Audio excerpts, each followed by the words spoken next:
जय हिंद साथियों, एक बार फिर से आपका स्वागत है ज्ञान ज्योति स्टडी सेंटर पर। मेरा नाम है वंश प्रताप और आज जो आप सीखने वाले हो वो बहुत ही ज्यादा मस्त है। साथियों, आज आपकी एक टेंशन खत्म होने वाली है। पेपर तो आपका साइंस का आने वाला है। अब दोस्तों आपको मैं क्या बताने आया हूँ, केमिस्ट्री के ज्यादा से ज्यादा क्वेश्चन।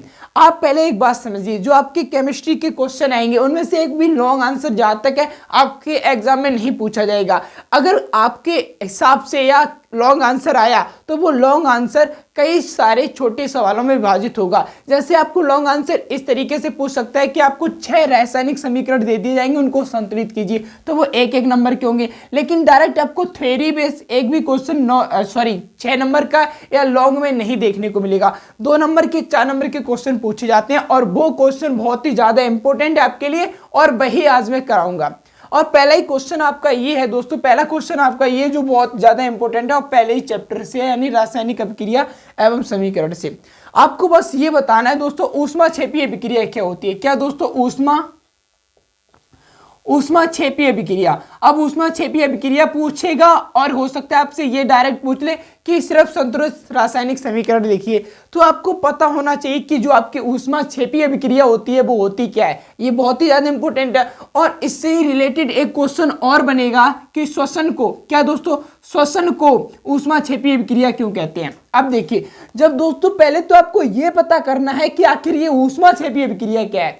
जब आप ये जान लोगे कि आखिर भाई साहब ऊष्माक्षेपीय अभिक्रिया ये है, तो इसको करना आसान हो जाएगा। तो एक क्वेश्चन से डबल निशाने, यानी एक तीर से 2 निशाना लग जाएंगे। तो पहले ये बताइए ऊष्माक्षेपीय अभिक्रिया क्या होती है। देखिए, आपको डेफिनेशन में आपको प्रॉपर यहाँ पे लिख के दिखाऊंगा, तो 1 घंटे की वीडियो हो जाएगी, 3 घंटे की, तो आपको सुनना होगा और समझना होगा। मैं समीकरण बता दूंगा। देखिए, जब भी आप लिखोगे ऊष्माक्षेपीय अभिक्रिया तो आपको बस ये लिखना है, वह है रासायनिक अभिक्रिया।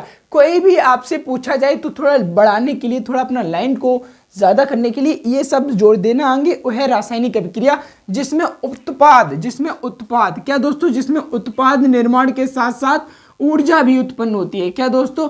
उत्पाद निर्माण के साथ साथ ऊर्जा भी उत्पन्न होती है या ऊष्मा भी उत्पन्न होती है। उसी को आप क्या कहते हो? ऊष्माक्षेपीय अभिक्रिया कहते हो। फिर से, वह रासायनिक अभिक्रिया जिसमें उत्पाद निर्माण के साथ साथ ऊष्मा भी उत्पन्न होती है। क्या दोस्तों? ऊष्मा भी उत्पन्न होती है। उसी को क्या कहते हो आप?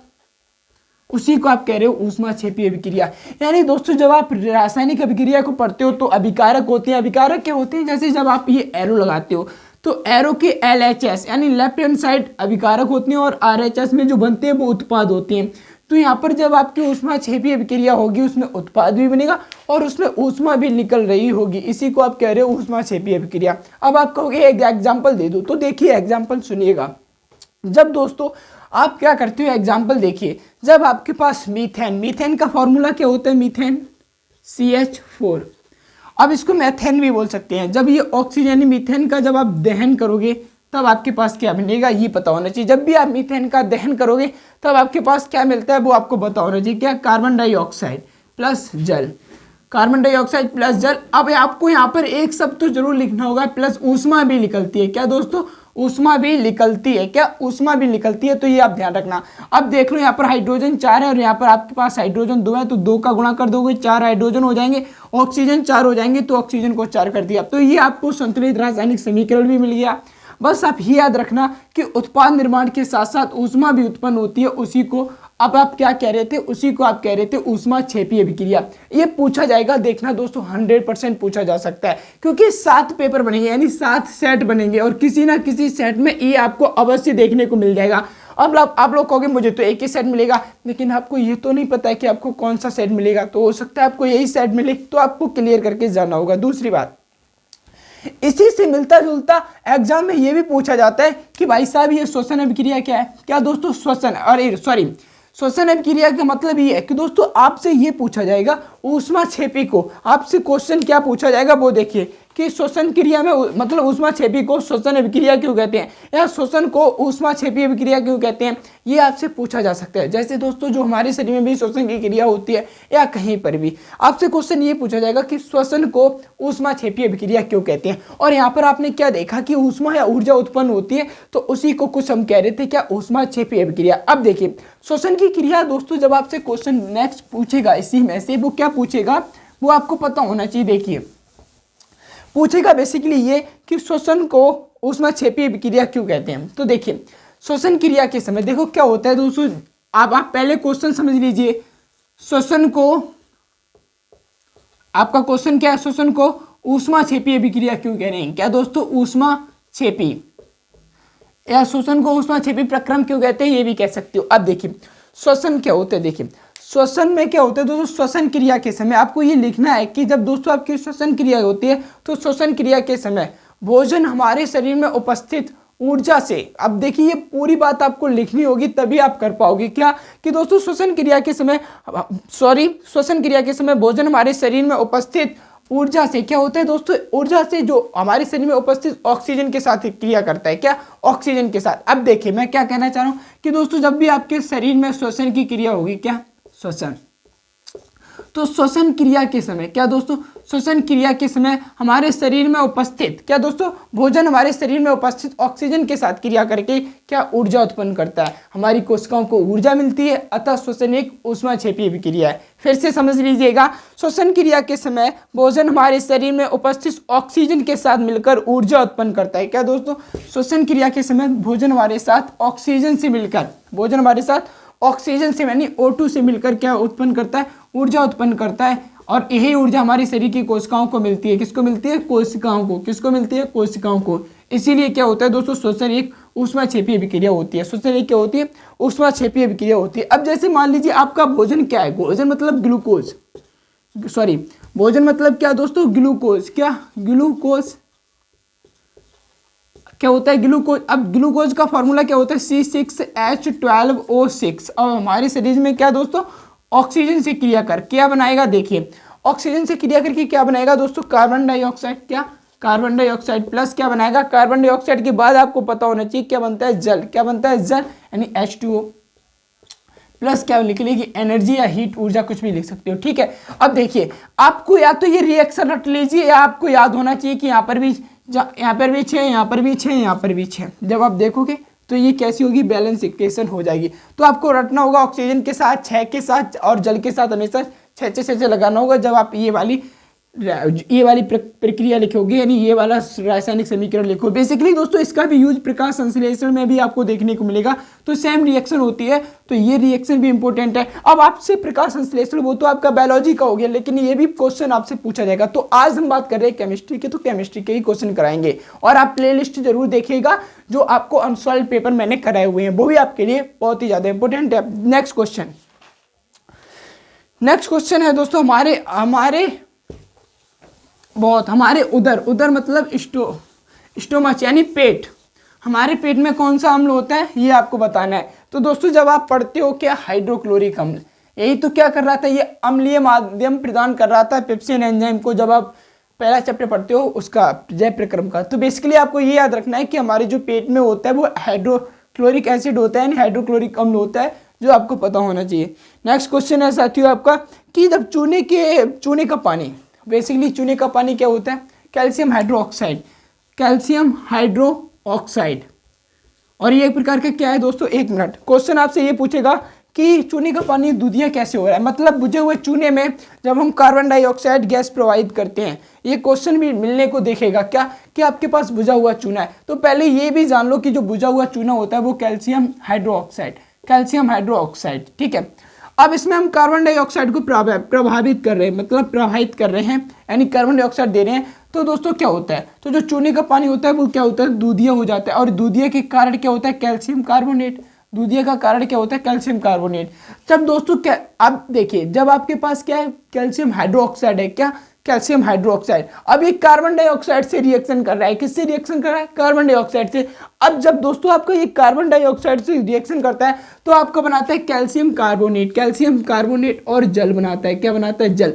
और जो यही आपका कैल्शियम कार्बोनेट होता है 2 या 3 दिन के अंतर्गत चूने के पानी को कैसा कर देता है, दूधिया कर देता है, कैसा कर देता है, दूधिया, मतलब थोड़ा थोड़ा कैसा हो जाएगा, सफेद, कैसा हो जाएगा, सफेद, दूध सफेद कलर का ही होता है। तो ये जिम्मेदार है, क्या यही चीज जिम्मेदार है। अब दोस्तों आपसे एक क्वेश्चन क्या हो सकता है कि जो दोस्तों ब्रंजक चूड़, जब आप ब्रंजक चूड़ को पढ़ते हो, क्या ब्रंजक चूड़, और आपसे पूछा जाए कि ब्रंजक चूड़ का केमिकल फॉर्मूला, तो दैट इज Ca, बोलो ना, CaOCl2 यानी कैल्शियम ऑक्सीक्लोराइड, कैल्शियम ऑक्सीक्लोराइड। अब क्या होता है दोस्तों, जब आप बुझे हुए चूने में क्लोरीन गैस को प्रभावित करते हो तो आपको मिल जाता है कैल्शियम ऑक्सीक्लोराइड। और ये जो आपका कैल्शियम ऑक्सीक्लोराइड होता है यही तो होता है ब्रंजक चूर्ण। ये मैंने आपको एक्स्ट्रा बता दिया है कि आपसे पूछा जाएगा कि ब्रंजक चूर्ण का निर्माण कैसे होता है या पीओपी का निर्माण कैसे होता है, बेकिंग सोडा का निर्माण कैसे होता है, इनमें से एक क्वेश्चन तो आना ही है। लेकिन ये क्वेश्चन यहाँ पर आया तो आप याद रखना कि कैसे लिख सकते हो। जब बुझे हुए चूने में, अगर आप थोड़ी ज्यादा इंटेलिजेंट हो तो क्या लिखोगे, जब हम सोडियम क्लोराइड, बेसिकली आप क्लोरीन को कहां से प्राप्त करोगे, क्लोरीन को जब आप सोडियम क्लोराइड को जब सोडियम क्लोराइड को विद्युत द्वारा प्रवाहित करते हो तो क्लोरीन मिलता है। अब इस क्लोरीन तथा ब्रंजक चूर्ण यानी क्लोरीन तथा बुझे हुए चूने के जब हम आपस में मिलाते हैं या जब कैल्शियम हाइड्रोक्साइड प्लस क्लोरीन को मिलाते हैं तब आपको कौन सा मिलता है, ब्रंजक चूर्ण मिलता है। कौन सा, ब्रंजक चूर्ण। और आपका जल निकल जाएगा, ये तो पता ही है। तो ये भी आपको याद रखना कैल्शियम ऑक्सीक्लोराइड कैसे प्राप्त हो रहा है। और ब्रंजक चूर्ण के कोई 2 उपयोग आपके कमेंट में बताइए कि जो ब्रंजक चूर्ण के 2 उपयोग बताइएगा। क्या, ब्रंजक चूर्ण के 2 उपयोग। Okay, next question. बहुत बढ़िया, नेक्स्ट क्वेश्चन और अच्छा है और जो आपने कई बार पढ़ा है। बेसिकली आपसे ये कभी नहीं पूछेगा साथियों अम्ल या क्षार में से कि दोस्तों अम्ल जब जल से क्या पूछेगा कि अम्ल की परिभाषा बताओ या क्षार की परिभाषा बताओ। अब ये क्वेश्चन जो है वो बहुत ज्यादा इंपॉर्टेंट है, पूछा गया उदासीनीकरण अभिक्रिया किसे कहते हैं। आपसे पूछेगा उदासीनीकरण अभिक्रिया किसे कहते हैं, उदासीनीकरण अभिक्रिया। अब बहुत ही ज्यादा आसान है उदासीनीकरण अभिक्रिया। तो दोस्तों जब आपके पास बेसिकली जब आपने अम्ल क्षार चैप्टर पढ़ा था तब आपने देखा होगा कि अम्ल धातुओं से अभिक्रिया कर रहे थे, धातु कार्बोनेट से अभिक्रिया कर रहे थे, धात्विक ऑक्साइड से अभिक्रिया कर रहे थे, अधात्विक ऑक्साइड से अभिक्रिया कर रहे थे। लेकिन आपने एक चीज और पढ़ी थी कि जब भाई साहब आपके पास कोई एक अम्ल होता था वो किसी क्षार से अभिक्रिया कर रहा था तब आपके पास लवण तथा जल बनता था। क्या, लवण तथा जल बनता था। ये बात पता थी क्या, देखिए जैसे मान लीजिए, सोचिए आपके पास कोई एक अम्ल है भाई साहब, क्या अम्ल। अब अम्ल किसी क्षार से अभिक्रिया कर रहा था या क्षार किसी अम्ल से अभिक्रिया करे तो अम्ल किसी क्षार से अभिक्रिया करता है तब क्या बनता है, लवण। आपका लवण प्राप्त होता है और आपको जल, लवण तथा जल। अब दोस्तों इसी प्रक्रिया को क्या कहते हो आप, उदासीनीकरण प्रक्रिया कहते हो। इसी प्रक्रिया को आप उदासीनीकरण कहते हो। यानी दोस्तों आपसे पूछा जाए कि उदासीनीकरण अभिक्रिया किसे कहते हैं तो फिर वही जोड़ दो, वह रासायनिक अभिक्रिया जिसमें एक अम्ल किसी क्षार से अभिक्रिया करता है तो उत्पाद में क्या मिलता है, लवण तथा जल मिलता है। और इसी को आप क्या कहते हो, उदासीनीकरण अभिक्रिया कहते हो। इसी को क्या कहते हो, उदासीनीकरण अभिक्रिया। अब देखिए जब दोस्तों आपको एक चीज बहुत ज्यादा इंपॉर्टेंट हो जाती है जो आप लोग ध्यान नहीं देते हो, क्या ध्यान नहीं देते हो, वो देखिए जैसे मेरे पास एक हाइड्रोक्लोरिक एसिड है HCl और मैंने इसको सोडियम हाइड्रोक्साइड से रिएक्शन करा दी। बेसिकली मैं क्या कह रहा था कि एक अम्ल होना चाहिए और एक क्षार होना चाहिए। हमारे पास अम्ल हाइड्रोक्लोरिक अम्ल है और जो क्षार है वो सोडियम हाइड्रोक्साइड है, ठीक है।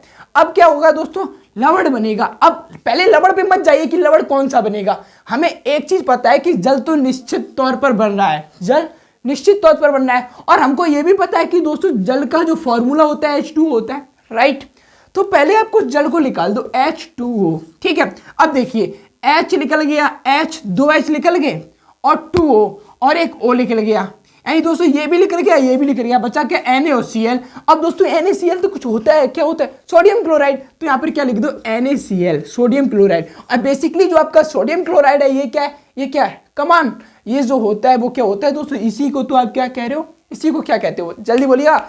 इसी आपको नमक यानी इसको डेली आप यूज में करते हो, सोडियम क्लोराइड है, क्या, सोडियम क्लोराइड। अब यहाँ पर उदासीनीकरण क्यों है, देखिए जो यहाँ पर आपको लवण प्राप्त हुआ है वो उदासीन लवण है। कैसा, उदासीन। अब ये उदासीन ही क्यों प्राप्त हुआ है, तो बेसिकली दोस्तों आप एक चीज याद रखना कि जो आपके लवण है, क्या लवण, वो भी 3 प्रकार का होता है। लवण कितने प्रकार का होता है, 3 प्रकार का। एक अम्लीय लवण, एक उदासीन लवण और दूसरा होता है क्षारीय लवण।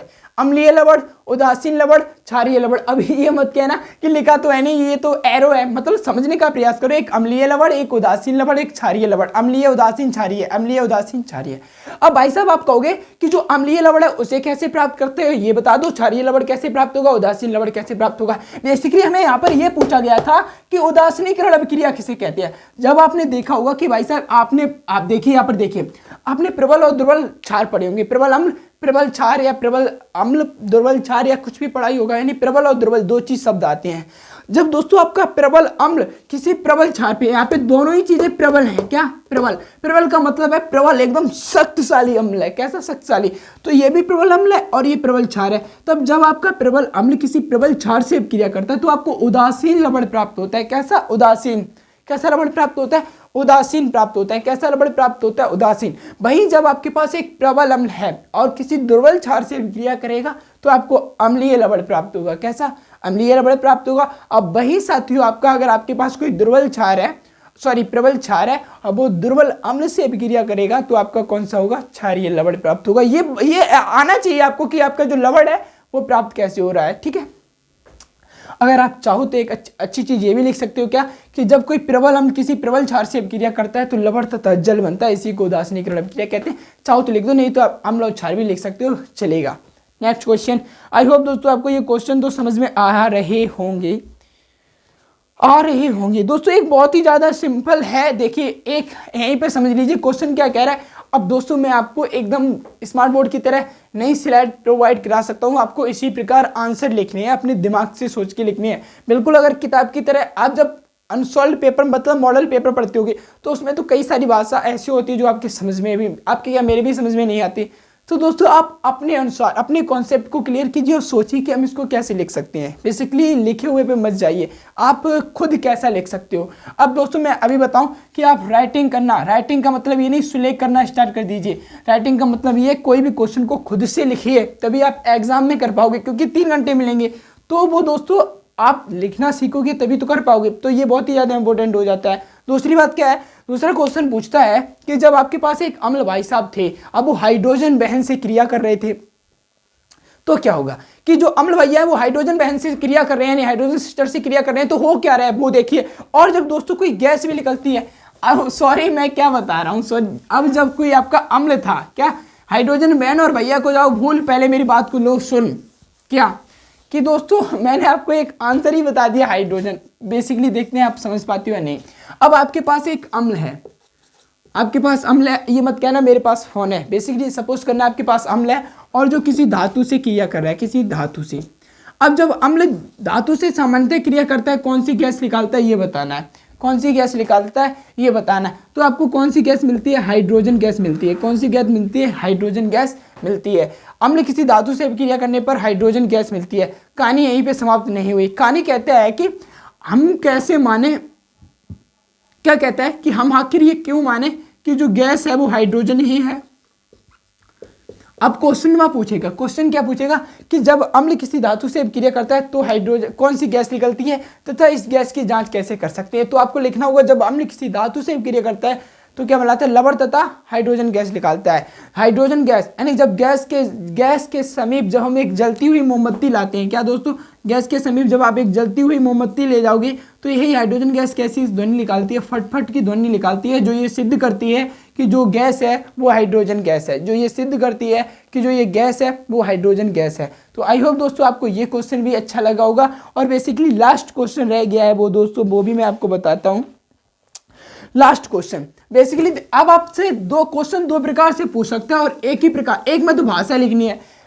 कहेगा जिप्सम कैसे बनता है, रासायनिक समीकरण लिखिए। क्या दोस्तों? जिप्सम। देखिए क्या पूछेगा? जिप्सम। जिप्सम का डायरेक्ट रासायनिक समीकरण यानी केमिकल इक्वेशन पूछ सकता है। और या तो ये पूछा जा सकता है कैल्शियम पीओपी। पीओपी क्या होता है बताइए? पीओपी क्या होता है जल्दी बोलिए? Plaster of Paris.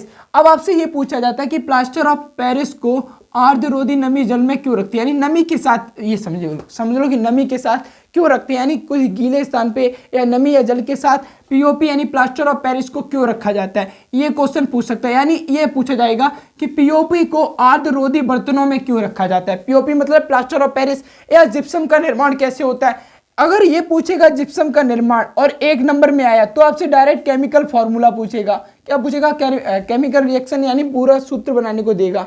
अगर आपसे पूछेगा कि हमें ये बताओ भाई साहब कि पीओपी को हम आर्द्ररोधी बर्तन में क्यों रखते हैं, तो वो देखिए पहले लैंग्वेज सुन लीजिए कैसे लिखना होगा दोस्तों। प्लास्टर ऑफ पेरिस को आर्द्ररोधी नमी जल के साथ नमी वाले बर्तनों में रखा जाता है या नमी जल से क्रिया करते नमी जल से अभिक्रिया करके क्या बनता है, क्रिस्टलीय ठोस बनाता है और तुरंत ही जिप्सम में परिवर्तित हो जाता है। तथा क्या होता है, तुरंत ही जिप्सम में परिवर्तित हो जाता है, यानी चेंज हो जाता है। अतः हम प्लास्टर ऑफ पेरिस को आर्द्ररोधी बर्तनों में रखते हैं। अब देखिए प्लास्टर ऑफ पेरिस का फॉर्मूला क्या होता है, कैल्शियम सल्फेट अर्ध हाइड्रेट। क्या, कैल्शियम सल्फेट अर्ध hydrate, calcium sulphate CaSO4 CaSO4.12H2O। क्या दोस्तों, CaSO4.12H2O, ये क्या होता है आपका फॉर्मूला, जो आपको पता होना चाहिए। तो आपके पास क्या, देखिए मैं इसको ठीक से लिख देता हूँ। अब आपके पास क्या है साथियों, आपके पास है POP, और POP होता है कैल्शियम सल्फेट SO4 अर्ध हाइड्रेट, अर्ध हाइड्रेट मतलब आधा H2O।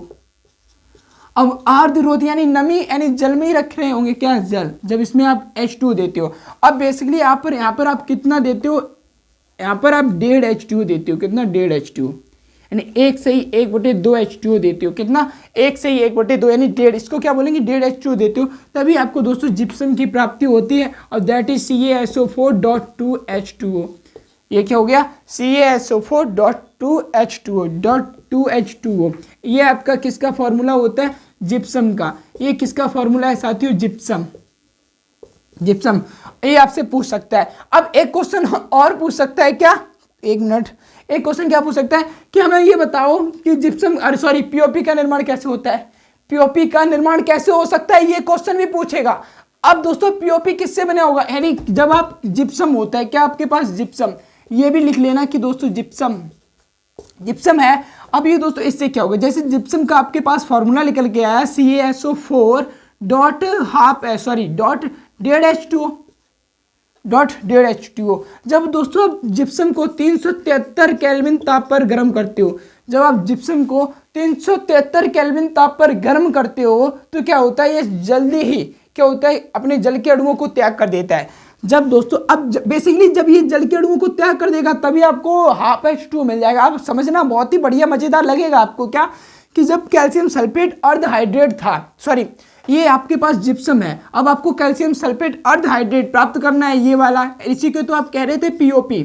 अब क्वेश्चन पूछा जाता है कि POP का निर्माण कैसे होता है, यानी प्लास्टर ऑफ पेरिस का निर्माण कैसे होता है। तो कैसे लिख दोगे, जब दोस्तों जिप्सम को 373 केल्विन पर ताप पर गर्म किया जाता है, तब ये अपने जल के अणुओं को त्याग कर कैल्शियम सल्फेट अर्ध हाइड्रेट में परिवर्तन हो जाता है। कैल्शियम सल्फेट अर्ध हाइड्रेट, यहाँ पर क्या कर रहे हो, 373 केल्विन पर गर्म, तो ये क्या हो जाएगा, कैल्शियम सल्फेट अर्ध मतलब आधा हाइड्रेट, H2O हो गया। अब प्लस क्या बनेगा दोस्तों, 1.5 H2O, 1 से ही 1/2 H2O, ये याद रखना। तो ये आपका हो गया POP का निर्माण। ये क्या हो गया, POP का निर्माण। तो आज हमने दोस्तों आपके 2 चैप्टर निपटा दिए हैं, पहला और सेकंड। अगर बोर्ड एग्जाम में से यहीं से पूछेगा, अगर अम्ल क्षार से कोई अम्ल क्षार से कोई क्वेश्चन आता है, या दोस्तों किससे आता है, आपका रासायनिक क्रिया एवं समीकरण से, तो ये क्वेश्चन आपके लिए इनफ है। दूसरी जो वीडियो आएगी वो आपको 3rd चैप्टर और 4th की मिलेगी। इस प्रकार आपको कंप्लीट साइंस की मिलती रहेंगी।